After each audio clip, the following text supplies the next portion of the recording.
Hey everybody, and welcome to the DarkCast. I'm your host, Jonathan Miley. The DarkCast is designed to be a discussion-based podcast about video games. It's divided into multiple one-on-one conversations between myself and various writers here on DarkStation.com. Today, in segment 1, I'm talking with Allen Kessinger about Red Dead Redemption 2 and whether or not it's fun, or even if fun is a good word to describe the game. In segment 2, I'm talking with John K. about what it's like to raise a kid with video games today and some of the pros and cons there. In segment 3, I'll be talking with Alex Mateo about Starlink, the latest Toys to Life game, and how weird it is that it even exists today. For more information about some of the things we discuss, check out the show notes for this episode, which you can find on DarkStation.com. There you can also find the DarkCast interview series, as well as games, reviews, previews, and features. You can subscribe to the show on iTunes, follow us on Twitter at darkstation_com, find us on Facebook, and email us at podcast@darkstation.com. As always, thank you so much for listening. Now on with the show.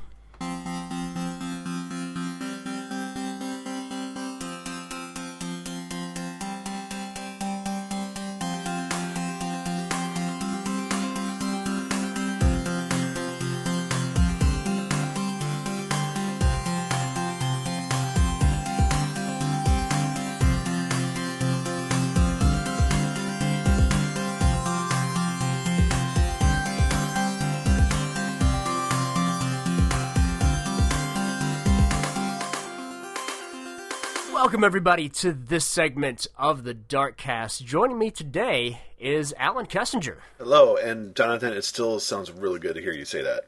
That's right. It's pretty exciting.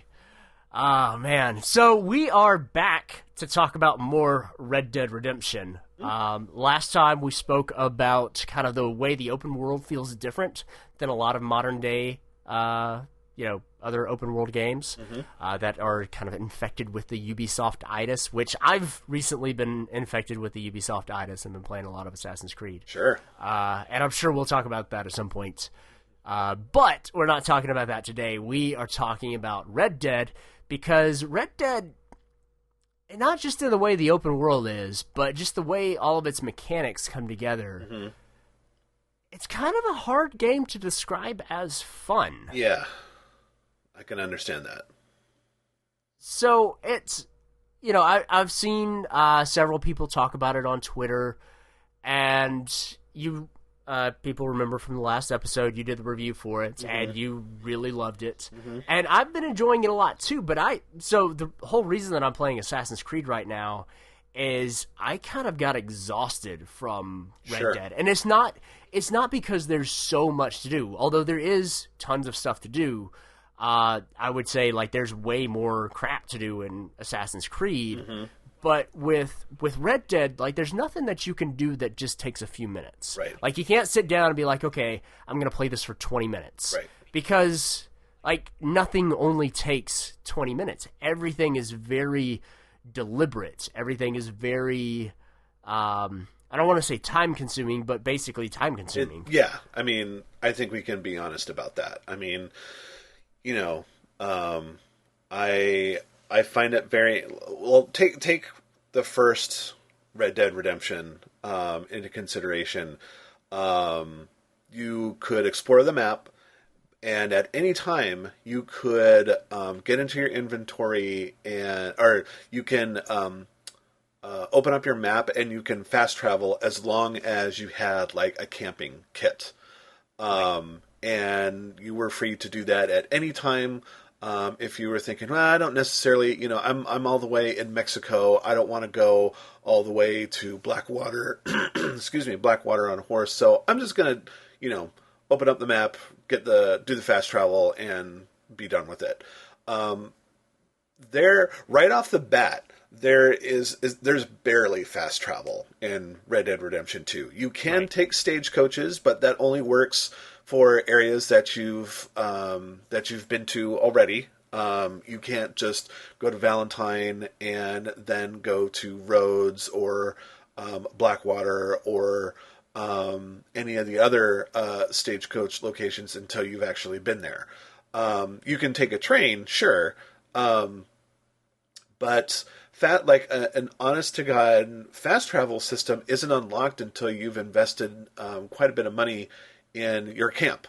And at that point too, it's like it's a one-way fast travel. So if you are at one point you go to a hideout that's on the far eastern side of the map. From there, you can go anywhere, any previous place you've been to. And the one thing I discovered is if you hitch your horse before you go on fast travel, whether it's through this upgrade or stagecoach, the horse will not follow you. And I made that mistake of warping to a faraway place. I'm like, uh-oh, where's my horse? And then, I try whistling for it, and I get that little pop-up that says, oh, your horse is hitched. It will not follow you. So there's no fast way to get anywhere. Like from the very beginning of the game to the very end of the game, a lot of the travel is largely dependent on you wanting to put up with spending, upwards of 10, maybe even 15 minutes on horse to get where you want to go. Right. Which is one of those things where it's like, I don't begrudge the game for having that system set up. I feel like it's very deliberate, and I feel like it's what the game is going for. And especially like early on, in chapter 2, when I was mostly around Valentine, like I really liked the fact that I had to go everywhere and do everything. Like nothing was automated. But by the time that I've kind of explored most of the main land, gotten down to Saint Denis and whatnot, it gets really exhausting having and like most of the time, it's not that I want to fast travel away from the camp. Honestly, the times that I want to fast travel is getting back to the camp. Right. Yeah. Yeah. And I feel like it might be a little better if your horse tracking and the automated horse stuff worked better. Yes. But I don't know how many times I've crashed into something and gone flying off the horse, or the horse just decided it wasn't going to go like down the path that, was showing up on the map as the way it would go. Right. It just decided to turn left instead of right. Or, bandits attack you, and if you're not paying attention, then... I actually had that happen. I had switched to cinematic mode, so all I had to do was really just kind of hold down the X button and not have to worry about steering the horse. And I think there was one point where, this is going to take a while. I've got my phone right here, and I'm just going to see what's up. And I wasn't paying attention until... I heard like gunshots from the O'Driscoll gang that had jumped me, and I'm doing the whole like, oh, I got grab my controller. I'm like fumbling in the air while Arthur and my horse are getting shot, and it becomes a comedy of errors at that point. But after that, I learned to pay closer attention.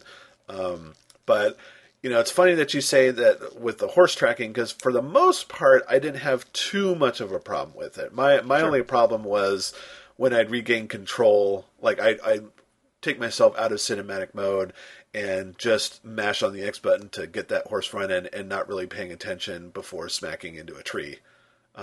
Which I can't be too mad at because it's never not funny.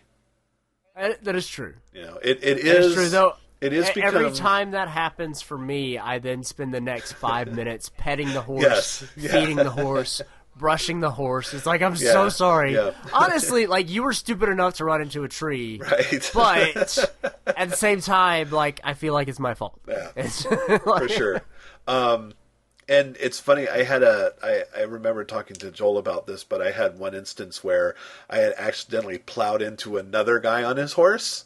And it just like running into a tree. It's hysterical because Arthur gets flown from the saddle, and like the other dude got flown from his saddle, and the horses just like crumple in a heap. and the other guy gets up and just starts shooting at me. Yeah, they're not forgiving it with hit and runs. They just start shooting immediately. It's not like Grand Theft Auto where you can like accidentally ram into someone and like nine times out of 10 kill them while they're in their car, but from the impact. But yeah, no, people sure don't like it when you run into their horses. No, they do not. But yeah, so I've found the reason that I've stopped playing it for right now is just like I said, it's like I don't want to say that the game is not fun. I feel like that does the game a disservice, but then I would also say that calling the game fun kind of does it a disservice. I feel like it's just the way that we use fun in association with video games. Sure. Just does not apply to Red Dead Redemption. It doesn't, because I think one of the things that stuck out in my mind playing this game is you could go over, like, I don't know, let's just make a direct comparison. Assassin's Creed Odyssey is a high adventure in the cradle of civilization, and there are elements of mythology. There are, you're always doing something in that game, whether it's stalking around to kill people or just, engaging in these 50 people Dynasty Warrior style battles. It's a popcorn adventure movie, whereas Red Dead Redemption 2 is how the West was won. It's the or lost. Yeah, it's in this case, yeah. It's this 3-hour epic western of a movie that charts the progress of these group of people at a very granular level. Right. It's, you do get time skips, but it's anywhere from a couple weeks or a couple days to a couple weeks. But it's a very kind of granular experience. It's an epic. It's the movie epic where they have to have intermissions in the middle because they're so long. Sure. And it's its own thing. And not to be so cliche about it, but at the end of the day, I think if Red Dead Redemption, to have fun of it depends on your definition of fun. It's I personally love it because it's become my Skyrim. It's become my Witcher.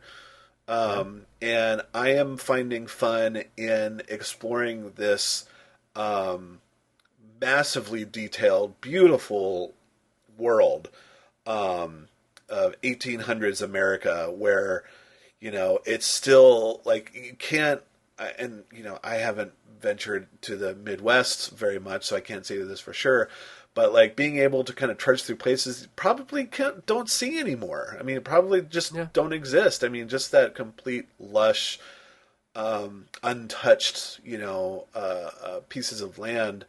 I enjoy going into general stores and dressing up my characters in spectacular fashion of the era.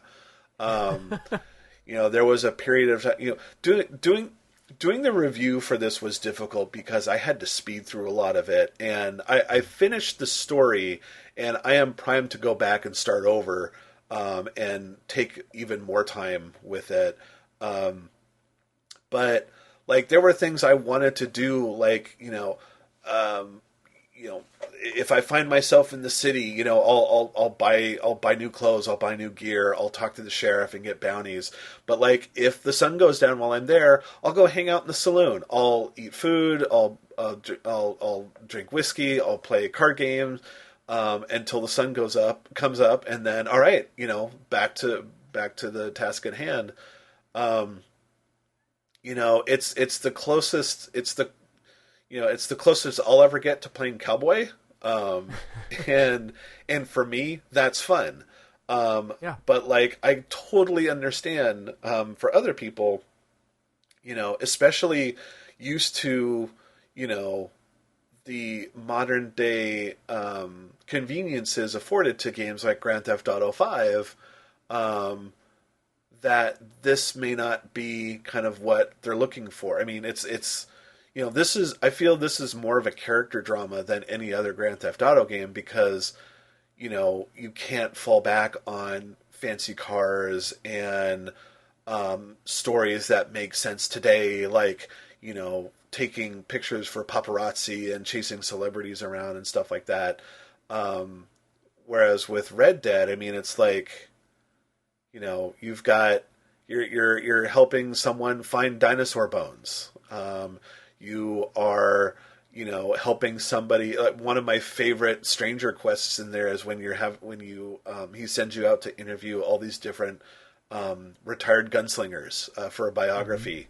That just goes places. By the end of that quest, I mean it's ridiculous. I love it.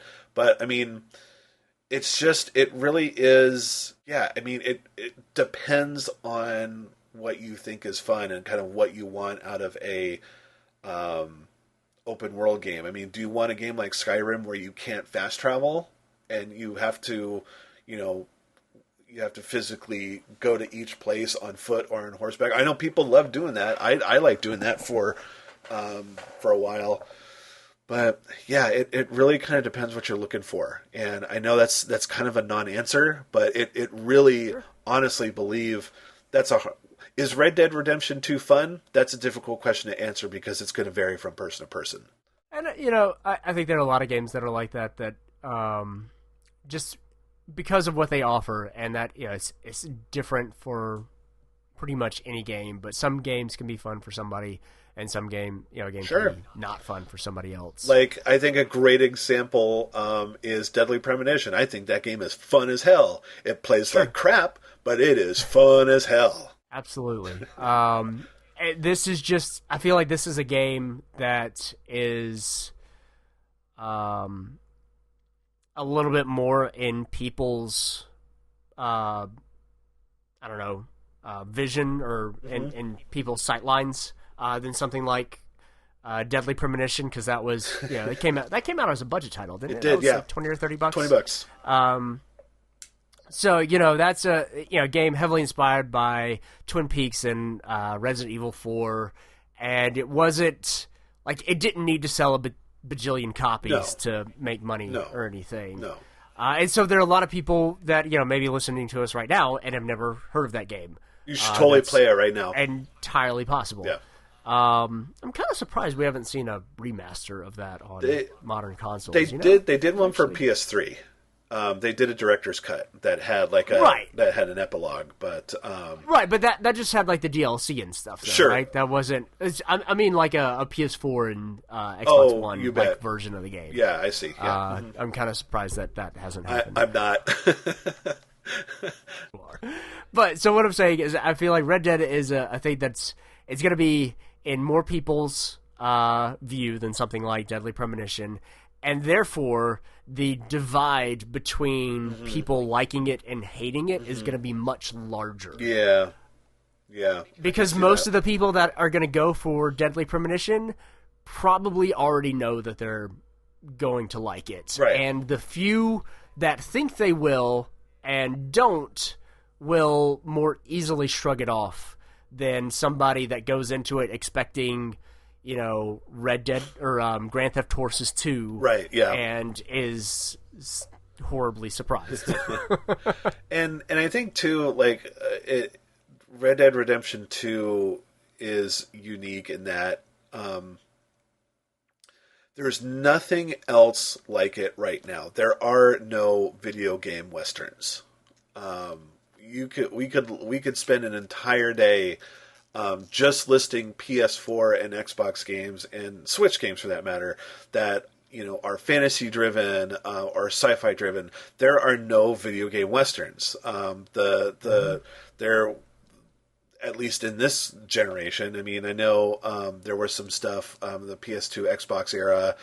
Gun immediately comes to mind, and Stranger's Wrath. One of the Abe's Odyssey games. But I mean, there are no straight up westerns like this. So if that holds an appeal, the very idea that, sure, I mean, it borrows from an open world formula that's long been established. But as far as the setting and the genre, there is nothing out there like this right now. True. And if that's a selling point, great, awesome. I mean, again, nobody makes Western video games at all anymore. At all. So if you're looking for, like, again, if you're looking for a new setting, Red Dead Redemption 2 is pretty refreshing. There are no magical monsters. There are no flying horses. There are no gods that you interact with. There are no space aliens. There are no faster than light spaceships or anything like that. It's literally horses, cows, mountain lions, goats, sheep, men, women, revolvers, rifles. This is like turn of the century stuff, and the game reflects that much better in its gameplay and its mechanics, more so than the first Red Dead Redemption. But in that regard, it's very deliberate about that stuff. So, right, you know. I agree. So I don't know. I feel like, honestly, in some ways, this conversation might be a better bar of judgment for somebody to know if they would want to play it than even most reviews, because it's not a thing about quality with this game. Yeah. It's just the type of game that it is. Exactly, yeah. And I feel like, especially from trailers and whatnot, because, I mean, that happens with movies all the time. You think you're going to see a comedy, right? And it's you find out that there's only 4 comedic parts. The rest of it's actually quite serious. Or you think it's going to be an action movie, and there's, like, that one action bit towards the beginning, and then the rest of it is, totally different. Yeah. You could easily get that impression from the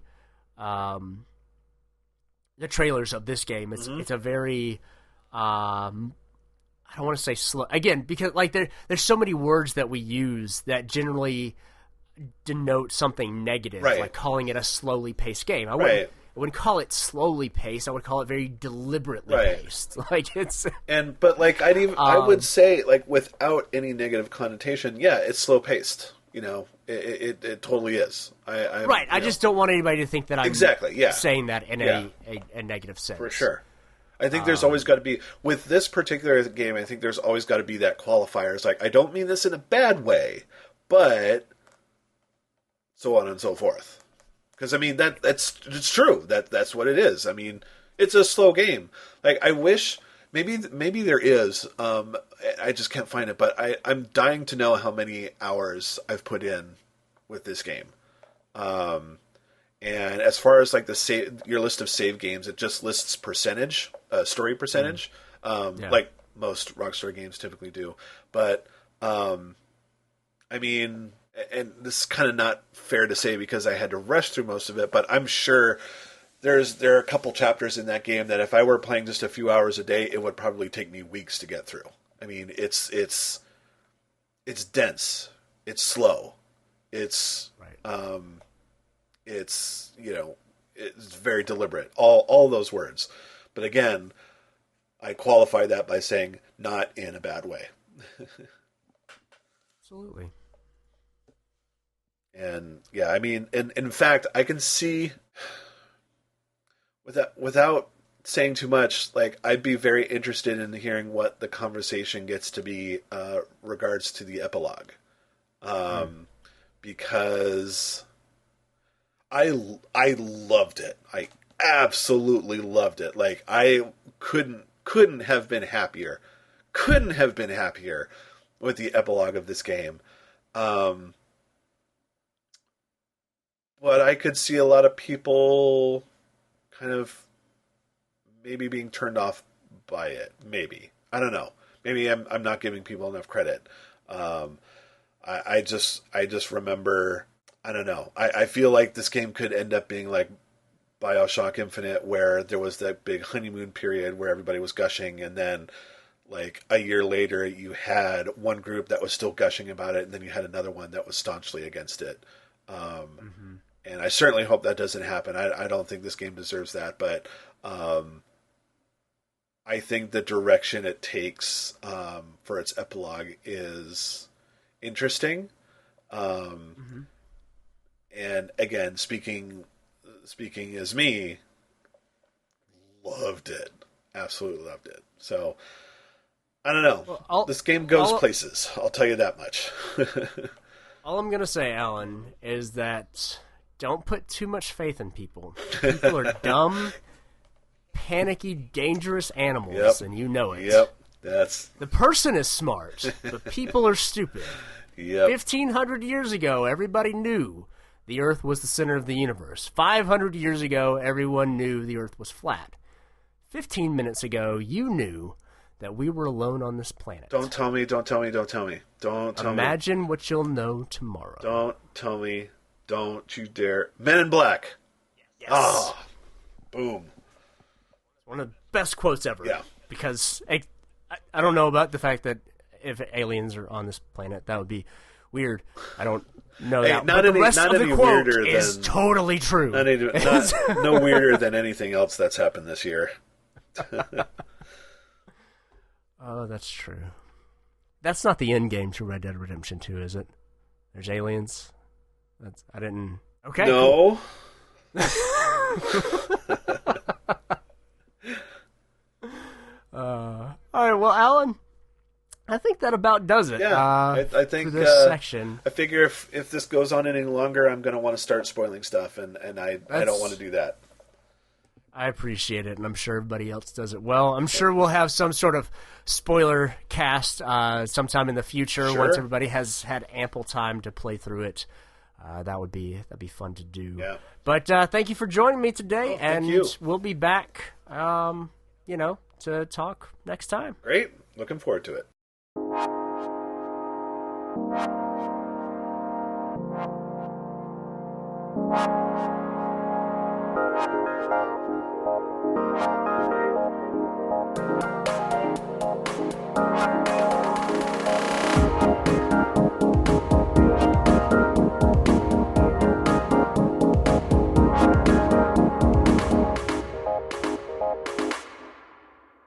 Welcome, everybody, to this segment of the DarkCast. Joining me today, or not today, for this segment, I keep saying today because I'm used to that.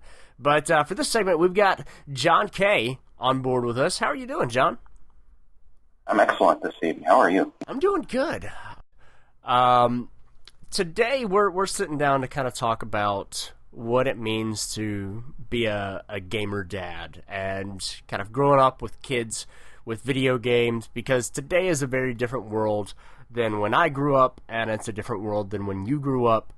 And just, some of the benefits and some of the struggles with, with being a parent where you play video games and just where video games are such a pervasive thing.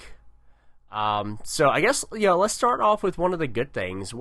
What is one of your favorite things about being a gamer dad? If you like the same things, then the best thing is getting to share what you love with your kids.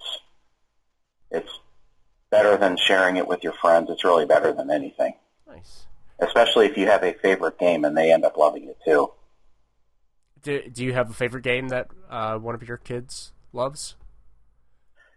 There's a couple of them that he's not old enough to be able to play yet, but we've gotten into Don't Starve together. I played that a lot before I introduced him into that, and I was a big fan of Ratchet and Clank way before he was ever old enough to pick up a controller, and he is a big fan of Ratchet and Clank too. That's great to hear.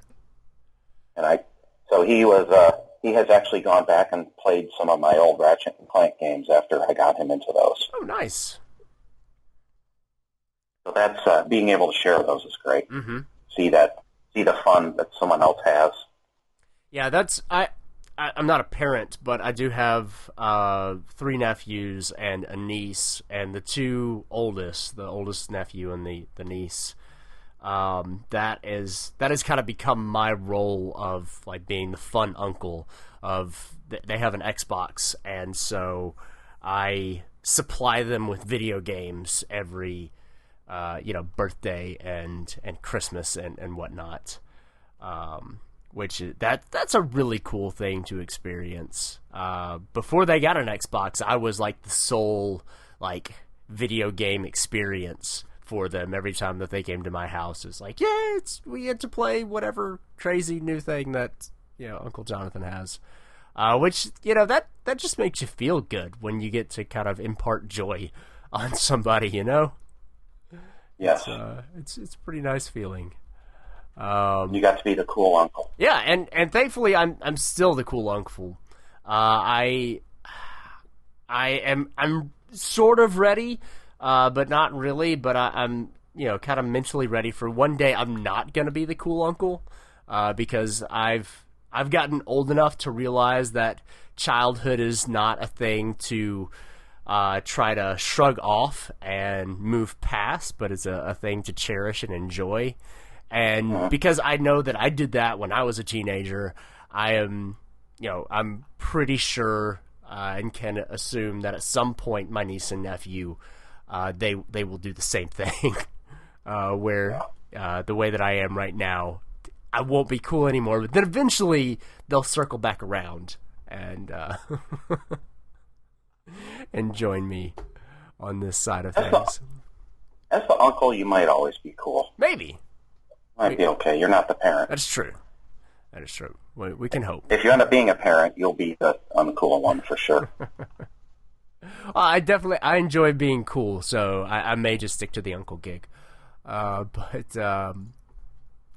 so what is a struggle that is kind of unique to being a gamer dad, or well, not necessarily a dad, but a gamer parent, that you feel like you face? A big struggle is enforcing time limits on the video games, because every parent knows that you have to do that, but it's really hard to do that when you want to be playing also at the same time. And it's even harder to do that when playing games in front of your kids when they're supposed to be doing their homework or something like that. It sets a bad example. So you have to also moderate your own enjoyment in that hobby. Sure. And that is a challenge. Because as you know, sometimes if a new game comes out and you've been itching to play it, the first thing you do is you binge on it for first couple days when you get a chance, maybe the first weekend. Oh yeah. And that's something that kind of just goes out the window when you do that. Is there have you ever come up with any like workarounds for that? I mean, I assume you can't just send your kids to their room to do their homework so that you can play video games in the living room or whatever. That's not exactly fair, but is there, I don't know, is there a way around that besides you just not getting to play video games? That's a very, like, somebody that doesn't have kids point of view from it is like, is there a way that I could still get to play video games? But is there? No, there really isn't. Okay. It's just you got to be active, and got to be active in what they're doing. So you have to discipline yourself to quit that as well. And before you have kids, even if you're married and you don't have kids, you don't necessarily have to do that. If you have a partner who doesn't necessarily mind the amount of time that you spend, or maybe your partner is somebody who likes space too. And with kids, it's different. You really got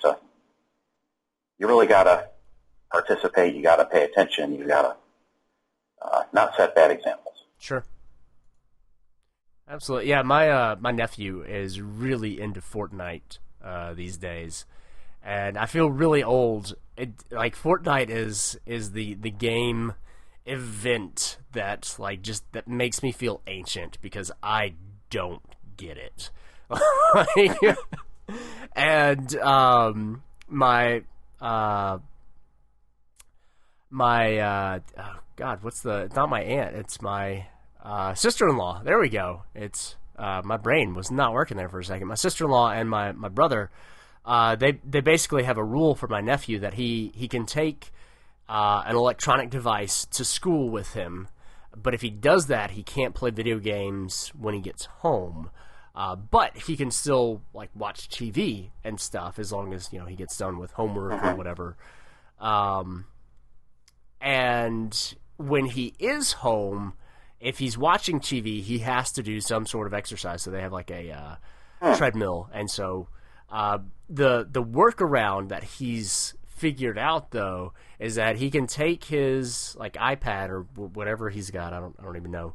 He can take that to school with him, and he can play Fortnite on his electronic device, and then he'll get home and he'll watch YouTube and Twitch of people playing Fortnite while he's walking on the treadmill. And it's like, you kind of have to admire the genius of it. Like, he found a workaround to still get his Fortnite fix, and technically he's obeying all the rules. But it's also just kind of crazy to think of, like, the hold that Fortnite has, and just, like, how much he loves that thing. And, like, you know, when I was his age, my friend had an N64, I had an NES, and there was, I had no video games that just had that kind of draw on me, you know? That just didn't exist. Yeah, I don't remember ever having that either, at least not until I was in college, and I started to get into some turn-based strategy games. Mm-hmm. I don't remember that happening as a kid at all. So that's something I don't know how to deal with, because I can't identify with that as a kid. Right. And it feels a little dangerous, to be honest with you. Sure. It's weird because it's almost kind of like the way that like comic books have grown up with people.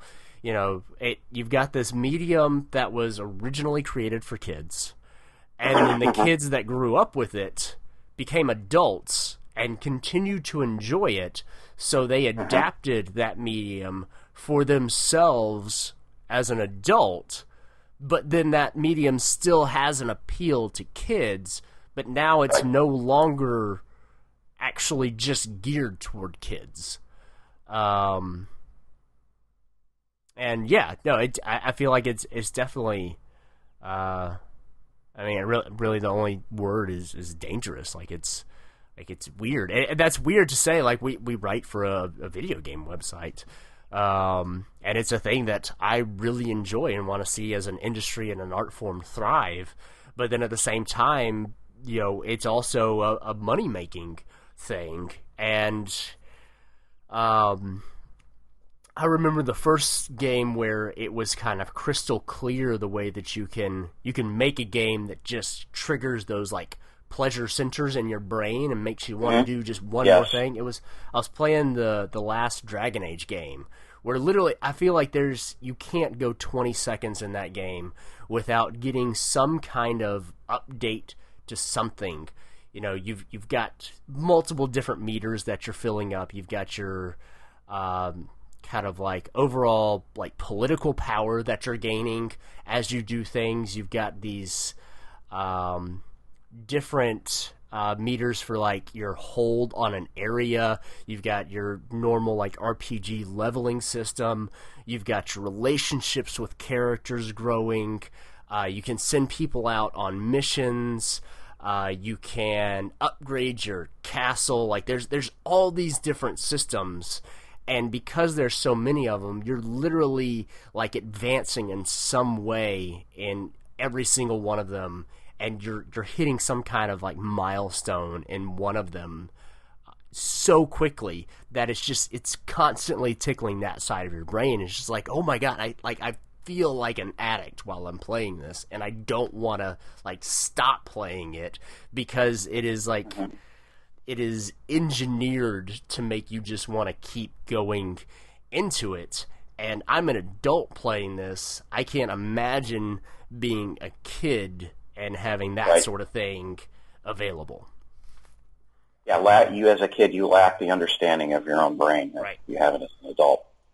And you still need people to tell you what to do. As an adult, you have responsibility for yourself. You're responsible for showing up to work on time, so ultimately you can set your own time limits. Right. Kids cannot do that, and it's a challenge for sure. I can imagine. So moving on, we got a little dark there. What is another benefit? What is another thing that you love about being a gamer dad? I've got somebody to play stuff co-op with. It's just kind of cool. I never had somebody before then. I'm thinking of couch co-op. Sure. Stuff. Oh yeah, that one. In my mind, that's like the only kind of co-op. Yeah. Because there's something about like having somebody there next to you that elevates the experience. That playing online with somebody just it's not the same. Yeah. Yeah, sometimes when a review list comes out, I'll look at the games, and if there's a couch co-op one, I'll ask my son if he wants to play it with me, and he'll say, "Are you going to play that for review, Dad?" And I'll say, "Yep." And we'll play it. So we played Guacamelee 2. Oh, nice. Recently. And we played another one called 30 Days. It was a quick co-op like adventure game on Steam. Mm-hmm. So a few times a year, I'll play a co-op game with them. Nice. Pretty cool. That is really cool. Is there any other particular games that you enjoy playing co-op? You mentioned, there's have you guys, I think we've had this conversation before, but the Ratchet and Clank game that had co-op, was it Deadlock? Yes, there was Deadlocked, and there was also Full Frontal Assault. Okay, yeah, I forget about that one all the time, even though I have it. We played through Deadlocked. We didn't love that one, and we've played through Full Frontal Assault God knows how many times. Okay. Played through that one a bunch of times. He loves that one. Nice. And, the Pixel Junk Shooter series, we've played through each one of those about a dozen times. Nice. I think that's another thing that you lose, not necessarily without having kids, but just having been a kid, that the joy of just experiencing one thing over and over again. I rarely ever do that as an adult because there's just so many different things to enjoy that, like, to concentrate on one thing and really experience all the nooks and crannies of it. Is not something that I feel like I have the luxury of doing when that's not actually true. I can devote that time to one thing, but there's just so many shiny things that I get distracted. But being a kid and kind of having, I think part of it is just the child mentality of enjoying the same thing over and over again. I don't know how many times my niece and nephews have watched like the Shrek movies and Toy Story and Ice Age and like all these animated movies, and they'll just they'll get done with it and they'll just watch it again. Yeah. Mine do too. But like having that experience with video games, like I remember doing that with stuff as a kid, and I don't know, there's something about playing it that way that just it's like pure in a way. It's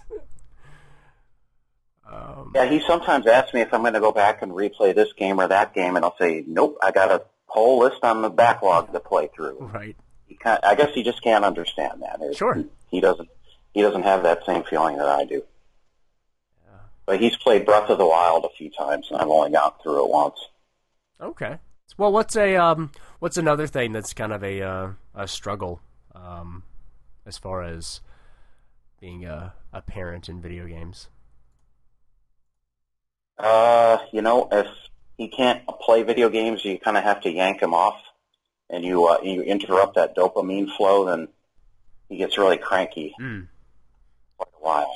What's the solution for that? The solution in the moment, there really isn't one. You just got to remember next time to make sure you give him adequate warning so you're not pulling him off in the middle of the level or something like that.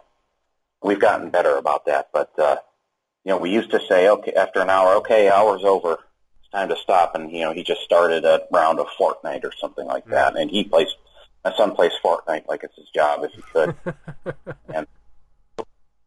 and so of course, those rounds, you don't know how long those are going to last, so sure.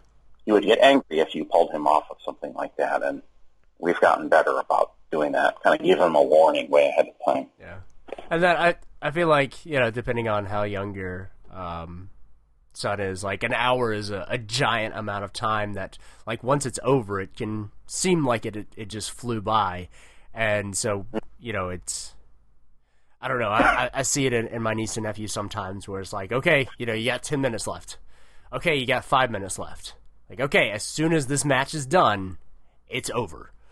And so it's kind of like working down so that they see the finish line coming, because if you're not making sure that they're, readjusting their gaze towards that finish line. It's like all of a sudden it's there. And it's like, what? I just started. It's like, no, you've actually been playing for an hour and a half. I let you go 30 minutes longer. Yes. Yeah, we have that in our house too, for sure.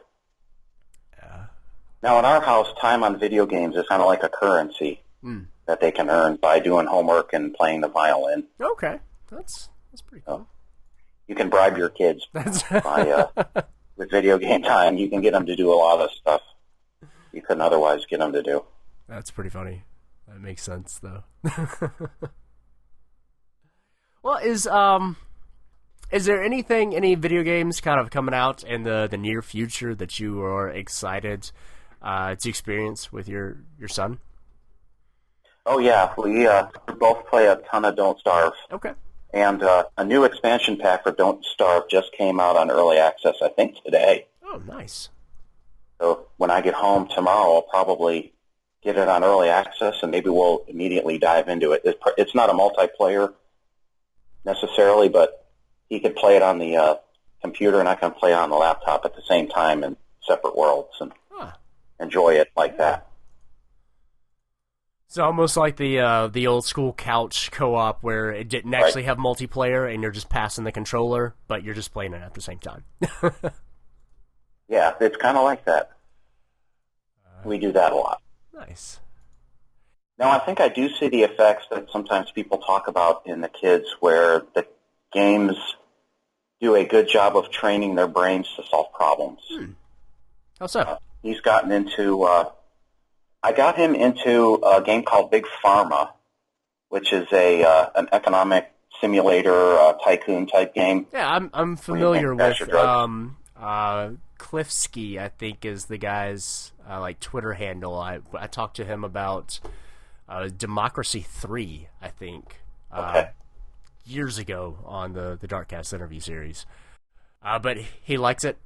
Yeah, he does, and I think learning to solve problems and experiment and fail and correct what you've done wrong, I think, helps. And I think I see that in other stuff like his academics and his ability to digest math and science. I think that those two things feed off of each other, and that's good. That's awesome. That's awesome. Well, I think that's going to about do it for this segment. I think this is definitely something that we could come back to in future episodes with other dads that we have here on the site. Do you have any final thoughts or anything about being a gamer dad before we close this segment and move on to the next? Yes, I hate bad save systems more than ever as a dad because you are less flexible with your time more than ever. So sometimes you really have to put the controller down right away because it's dinner time or something else. And bad save systems annoy the crap out of me even more than they used to. That makes a lot of sense, and that hopefully somebody's hearing this and is like, you know what, it's not just a matter of convenience. Sometimes it's a matter of life or death and family. Yes. All right, well, John, thank you so much. We'll be back in just a moment with our next segment.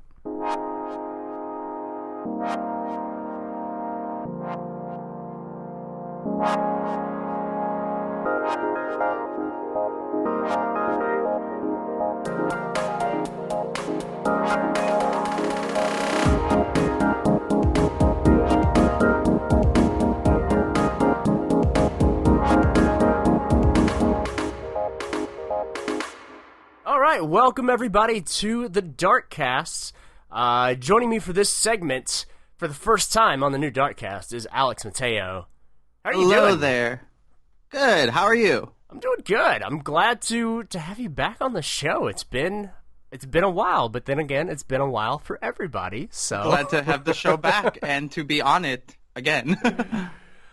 Oh, man, it is good to be back. And hopefully these smaller segments will just, punch up the show and make it a lot more fun. And we've got something that I've wanted to talk about basically since this thing was announced, because partially I don't understand it and why it exists today. But that is Starlink Battle for Atlas, which I don't even know if like Battle for Atlas needs to be in the subtitle for this. What do you even know? What does Starlink refer to? You mean like the in-game lore? Yeah. I don't know 100%, but if I were to like analyze the title, you link your toys to the game, which is all about space and the stars. So okay, that Starlink, makes sense. it sort of just fits. My mind first went to like Mass Effect relays and like things in the world that link stars together. But I think I'm going way too deep with that. But anyway, Starlink is the latest Toys to Life video game where you have physical toys that represent in-game models, characters, in this case, pilots and spaceships. And Alex, you got to play the game at a preview event before it came out. So if you want to just kind of break down the game real quick for anybody that doesn't know what it is.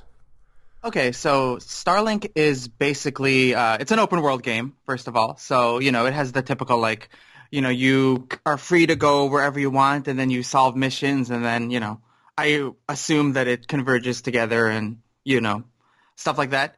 The big thing about Starlink, besides being, you know, you're in a spaceship the whole time, so it's like open world spaceship, is that you get to actually have toy spaceships as the Toys to Life figurines. So, you know, Toys to Life like Disney Infinity or Skylanders, where you have the actual spaceship in front of you. It's actually on your controller.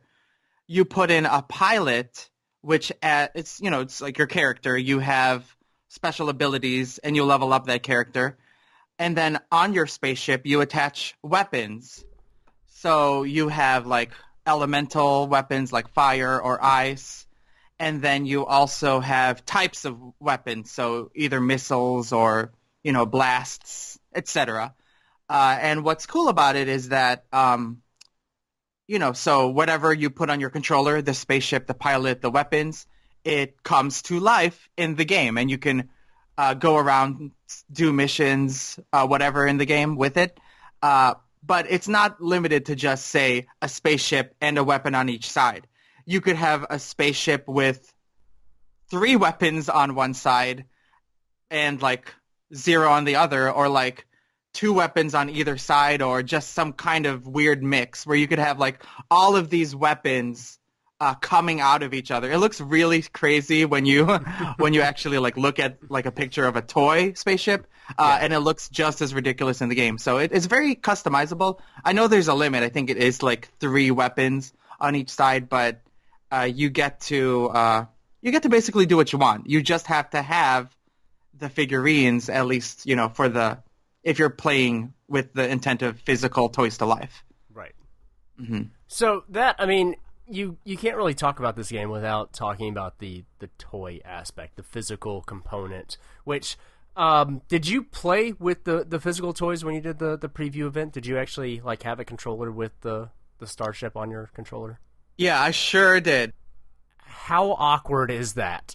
Okay, so it is a little, it's not heavy, you know, but it does feel weird because it feels like you're playing with a controller, but then there's like this weight attached to it. It's like you have like a paperweight like on top of it. So it feels weird. It especially feels weird if you do what I did, which is just put weapons all over the place coming out of each other. Like some kind of Frankenstein's monster controller. But it's not heavy, you know what I mean? Like, okay. You're not gonna be getting a workout from playing Starlink. Unfortunately. That could sell the game. that might, yeah. That actually might be a really good idea. But so one thing that's kind of crazy about this game is that you don't actually need the toys part of it. We were talking about it right before we started, and we were looking at what comes with the game if you buy it physically versus digitally. Which physically, you know, it makes sense if you look at games like Skylanders or Disney Infinity. You usually get 1 or 2 figurines, and then like the whole point of the game is going and buying more of them, so that 1, you can have cool figurines like I do of all the Marvel and Star Wars Disney characters on my shelf here. You could have those, but then also you can, they're different in game. It's like having different characters or different classes in a more traditional game.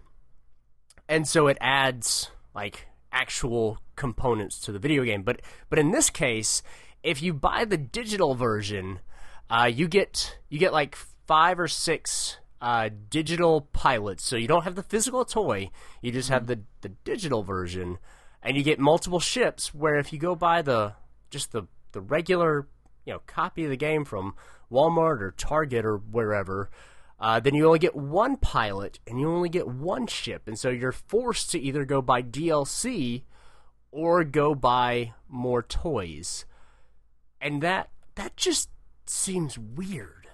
Does that seem weird to you? That there is a digital alternative? Yes. Where yeah. it seems like the point would be the toys. Yeah, so it does feel weird because, I'm used to the games like Disney Infinity, where you can actually have the figurine, and if you don't have it, well, too bad.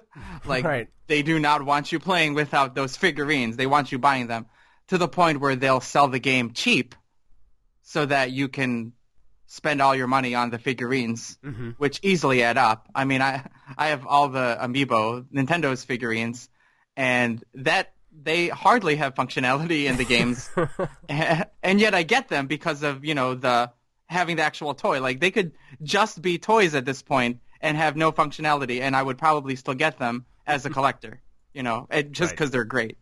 So, yeah, it does seem weird, especially because Starlink isn't a what's the word? Like a franchise, like an IP. It is an IP, but it's original. But it's brand new, right? It's brand new. Like, there's no cartoon, there's no comic, there's nothing to like tie it in. There's no show or movie to tie it into something. Whereas Disney Infinity and even just Amiibo have beloved characters, branded with it. Even Skylanders, it's like it was the first one that really took off, and Spyro was like the headliner. I wonder if they just, I don't know, it almost kind of feels like they were hedging their bets that, maybe the Toys to Life market was just dead. And so if they have this other option, like, people can get it and not complain that they're, that Ubisoft, like, cut out content that would require people to pay money into it. Because that's definitely, a thing that you hear from all types of AAA games, where it's like, they had the full game, then they chopped it up, and they released the rest of the game via DLC. I'm not really making a comment on that one way or the other. Just saying, I could totally see people crying foul of that with this game if the Toys to Life side of it fails. And so if you get the base physical game and you have like one character and one spaceship, and from what I understand, the spaceship or your ship basically acts like a life in game. So if you die, you can just put another ship on there and you like respawn in the game, and you can just kind of continue in that level or that mission or whatever. Yeah. So basically, the more you have, the easier, the more convenient time you'll have playing, because all the extra ships give you like extra lives. So it's basically like you kind of need these extra weapons and toys in order to really get the most out of the game, because that's really the point: being able to switch ships around, being able to switch weapons around, and just the ability to stack weapons on top of each other and do what you want. So whether you do it physical or digital, you kind of need that content to really enjoy it. Gotcha.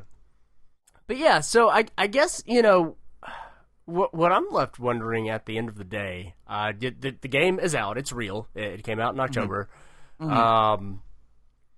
Like, partially, I'm glad that Disney Infinity is dead and gone, but really only because I'm glad that I no longer have the desire or feel the need to purchase more figurines, because Right. those are a money hole. Where you're basically just throwing cash into a well. But at the same time, when I would get a new one, I would also get really excited and go back to a game that I hadn't played in months, and just, even if I just played it for like 10 minutes to just see what that character was like in game, I really enjoyed that experience. And so, I guess a long way of saying, I'm wondering, like, are Toys to Life a thing that is back, and or should Toys to Life still be a thing, or should we just let it go quietly into the night? Seeing that, like Amiibo never really died per se, and Sure. with Super Smash Bros. Ultimate we're still going to get more. I think that at least some aspect of Toys to Life is still alive, but it might not necessarily be in or popular, as it once was. And, it's been a downward trend ever since, the downfall of Disney Infinity and, wherever Skylanders went. Right. Because I think at this point, a lot of parents know about the dangers of such games, because, if I were a kid giving a Toys to Life game, I'd want all of the toys. As an adult, I want all of the toys for any Toys to Life game I get into. Right. And that's dangerous, and I'm sure that parents may see that if they look into the games they're getting, and it's just that kids probably just can't afford the toys because if their parents aren't getting them the toys, then they're not going to be able to enjoy the very games that need it. I mean, that said, I do want to play Starlink, mostly because Star Fox is in it, and I would like to play open world Star Fox. Sure. So if I were going to play Starlink, I would definitely want to play it physical, just because that's the novelty of it, Yeah. Like when you have two options and one of them's the same and then the other is like something just different, Right. but otherwise the same, then I would go for the slightly different thing just because it's something to spruce up gameplay. So, by the way, Santa Claus, if you're listening to this, please get me Starlink for the Switch. I want me my Fox. I want me my arm wing. So it is interesting. I was before we started, I was reading an article that apparently, at least in the UK, 85% of the copies sold of Starlink were on Switch versus PlayStation 4 or Xbox One.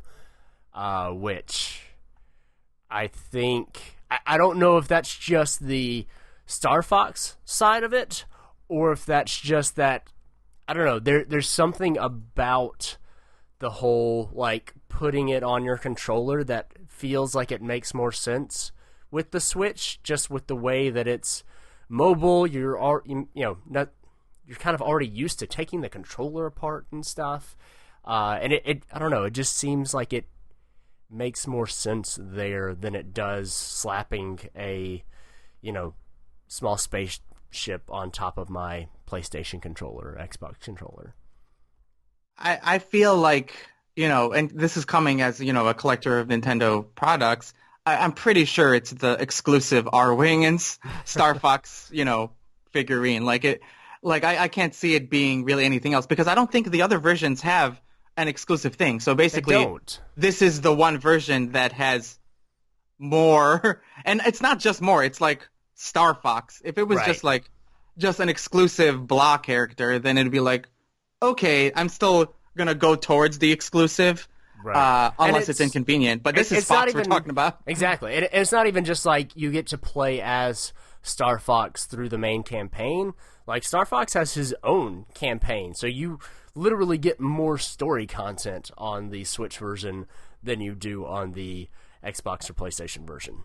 Yeah, I haven't played it. Having played that part with with Star Fox, you get the whole crew. Like, you get to see Peppy and Falco and Slippy, and then you also get to fire lasers without weapons. So I was sitting there just playing with my R-Wing, I didn't put weapons on it at all. I was like, I don't need weapons. I just want to use the R-Wing.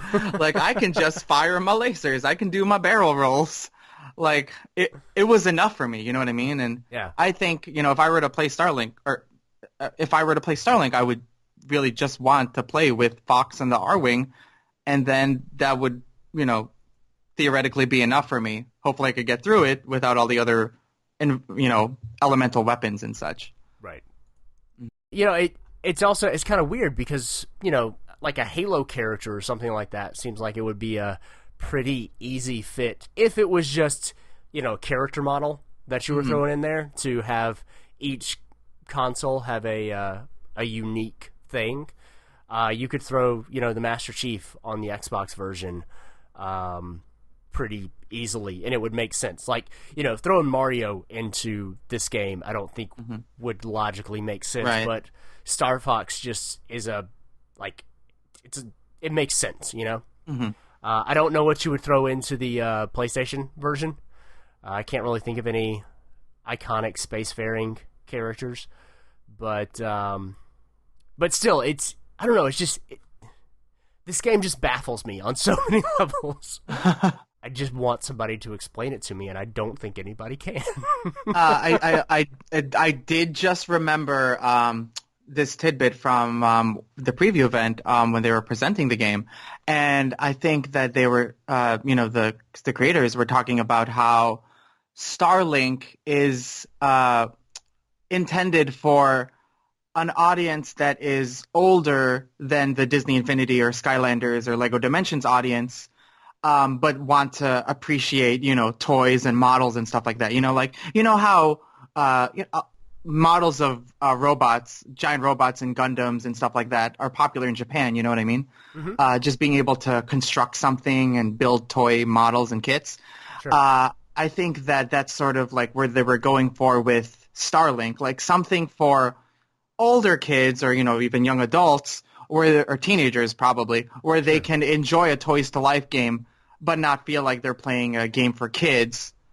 Because I really do think that the ships themselves they're pretty cool. The pilots, while they look cool in game, they kind of have like an Overwatch kind of look. They don't. The figurines themselves are kind of small and hard to really see the details. But the ship's details are really nice. Like if the game was just like getting the ships and maybe slightly, bigger figurines for the pilots, I think that, I would totally be into it day one.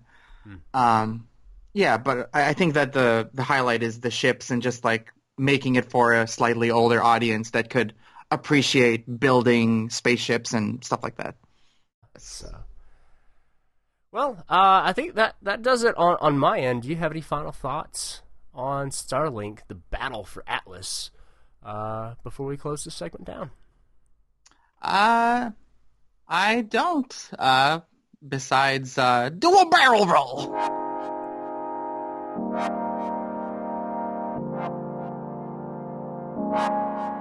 Well, that does it for episode 2 of the DarkCast. Thank you again so much for listening.